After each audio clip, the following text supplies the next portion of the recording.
माझे पप्पा इथं आहेत. मी त्यांना फक्त इतकंच थँक्यू बोलते की त्यांनी बाकीच्या पॅरेंट्ससारखं मला कोणते रिस्ट्रिक्शन्स नाही दिले.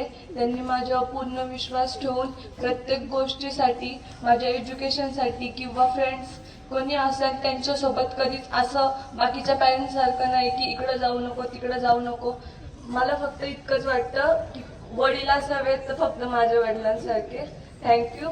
I love you पप्पा forever and ever. आज बोलण्यासाठी तर काही शब्द सुचत नाहीत, परंतु तरी पण माझे पप्पा इथं नाहीत, त्यांची बदली झालेली आहे. पण मी त्यांना एकच प्रॉमिस करू इच्छितो की आम्ही कुठल्याही वाईट व्यसनाच्या नादी लागणार नाही.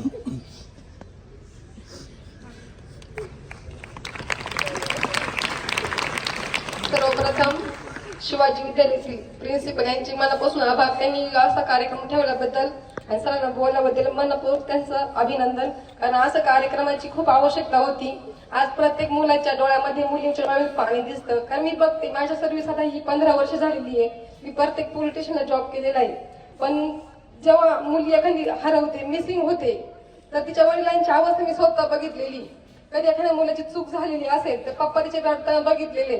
माझ्या मुलाला एवढ्या वेळेस जाऊ द्या मॅडम, एवढ्या वेळेस मुलीला जाऊ द्या. तर मुलगी मिसिंग झाली किंवा कुठे मुलासोबत पळून गेली तर तिकडून आनंद तक्रार देते का माझ्या पप्पांपासून मला धोका आहे, माझ्या भावांपासून मला धोका आहे, ते मला मारतील.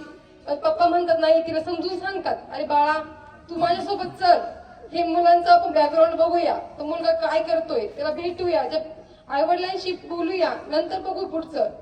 पण मुलगी त्यांच्यासोबत जायला साफ नकार देते. कारण मी अगोदर बघते मुलींचे असे प्रॉब्लेम झालेले आहेत. जास्त मुली पळवण्याचं प्रमाण वाढलेलं आहे. आम्ही पथक हे साठीच आहे, महिला छेडछाड पथक. कोणत्याही महिलेला किंवा कोणत्याही मुलीला कशाची गरज पडली तर आम्ही सज्ज आहोत. मी याच्या अगोदर पण सांगितलंय, मी कंप्लेंट बॉक्स लावले आहे स्कूलमध्ये. कोणत्याही मुलीला काही त्रास असेल, कोणी बॅड टच केला, कोणी काही केलं तर तुम्ही त्याच्यात चिठ्ठी टाकू शकता, तुमचं नाव कुठे येणार नाही. पण मुली कधी कधी डिप्रेशन मध्ये पण जातात. असा कोणताही निर्णय घेऊ नका. आपल्या पालकांचा विचार करा, ज्यांनी आपल्याला लहानसं मोठं केलं आहे त्यांच्या सल्ल्याने कुठे पण जात जा. आणि सगळे कार्यक्रम खूप छान घेतला, सरांचे मनापासून आभारी आहोत.